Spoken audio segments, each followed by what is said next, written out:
आसंता 24 तारीख प्रचार मैदान को ओह्लैबे मुख्यमंत्री। हिंजली विधानसभा निर्वाचन मंडली प्रचार आरंभ करेंगे बीजेडी सुप्रीमो। 24 तारीख में हिंजली विधानसभा निर्वाचन मंडली में प्रचार करने को थिबा बेले 25 तारीख में रायगड़ा प्रचार कर सूचना रही। गतथर भली एथर मध्य मुख्यमंत्री नवीन पट्टनायक दुईटी विधानसभा आसनरू निर्वाचन लढ़ुचंती। निजर पारंपरिक आसन हिंजली सह बलांगीर जिलार कंटाबांची आसनरू निर्वाचन मैदान को ओह्लैछंती नवीन पट्टनायक। यार भितर 24 तारीख में प्रचार मैदान को ओह्लैबे। हिंजली निर्वाचन मंडली निज पारंपरिक निर्वाचन मंडली प्रचार मंग धरिबे बीजेडी सुप्रीमो नवीन पट्टनायक। 25 तारीख में रायगड़ा शक्ति प्रदर्शन करेंगे, सेठी प्रचार करिवार कार्यक्रम रही।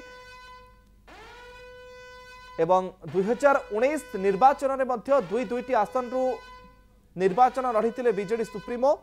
हिंजली समेत विजेपुर आसन निर्वाचन लड़ी 2024 में दुईटी आसन निर्वाचन लड़ाक जाउछंती। हिंजली निर्वाचन मंडली समेत कंटाबांजी निर्वाचन लड़े बीजेडी सुप्रीमो नवीन पट्टनायक। एवं यार भितर जो सूचना मिली आसंता एप्रिल 24 तारीख प्रचार मैदान को ओह्लैबे बीजेडी सुप्रीमो।